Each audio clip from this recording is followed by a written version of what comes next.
যে দেশকে নিয়ে একটা সময় ট্রল করা হতো, সে দেশের রাজধানী ৭% মানুষের বাস বস্তিতেই।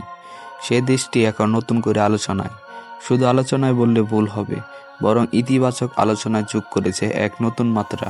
বলছি আফ্রিকার দেশ উগান্ডার কথা। তবে এবার দেশটি আলোচনায় তাদের ক্রিকেট নিয়ে, যে দেশের মানুষ কয়েক বছর আগেও খেলা বলতে শুধু ফুটবলকেই বুঝতেন, সেই দেশের মানুষ এখন তাদের নতুন খেলা ক্রিকেটকে দেখার জন্য টিভির সামনে ভিড় করে। চলতি টি-20 বিশ্বকাপের প্রথমবারের মতো নামবে আফ্রিকার এই দেশটি। কিছুদিন যাবৎ প্রশ্ন উঠেছে, ক্রিকেটে জায়গা করে নিল কিভাবে এই পাগল ফুটবল দেশটি।